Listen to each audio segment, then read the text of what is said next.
సంబరాలు జరుపుకుంటే ముఖ్యంగా నేను మా అక్కలకు కూడా విజ్ఞాపన చేస్తా ఉన్నా, మీరు కూడా కూర్చోండి. మాదిగలకు వచ్చిన విజయం ఇది సుప్రీంకోర్టు ద్వారా ప్రాప్తించింది.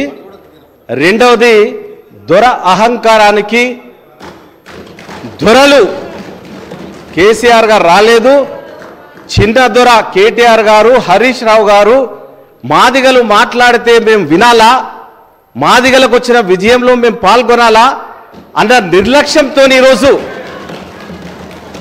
వాకౌట్ చేయడము చాలా అవమానకరం. మాదిగలను వాళ్ళ ముందు నుండే అవమానపరిచినారు. మీ అందరికీ తెలుసు, డిప్యూటీ సీఎంగా రాజయ్య గారికి ఇచ్చి అకారణంగా అన్యాయంగా బర్తరఫ్ చేసిన చరిత్ర బీఆర్ఎస్ పార్టీది.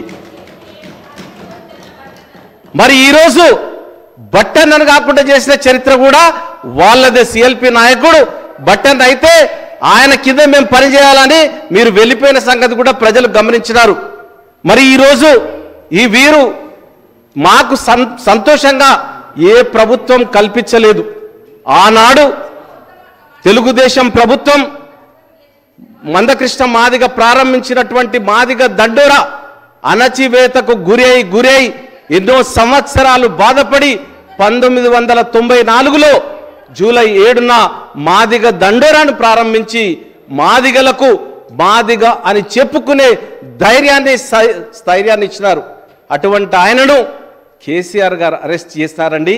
అఖిల పక్షాన్ని వేస్తానని, అఖిల పక్షాన్ని ఢిల్లీకి తీసుకెళ్తానని, ప్రధానమంత్రితో కల్పిస్తారని చెప్పి ఆయనను ఏకంగా అఖిల పక్షం వేయమన్నందుకు జైలుకు చెంచల్గూడ జైలుకు పంపించినారు.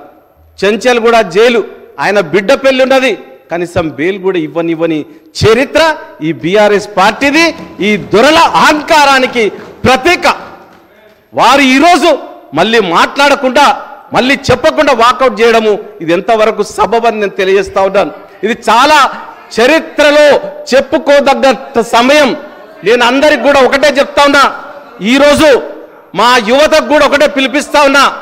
మా అన్నగారు నిజంగా కూడా చెప్పాలంటే మా గౌరవ ముఖ్యమంత్రి గారు మమ్మల్ని పిలిచి ఇగో సుప్రీంకోర్టులో ఈరోజు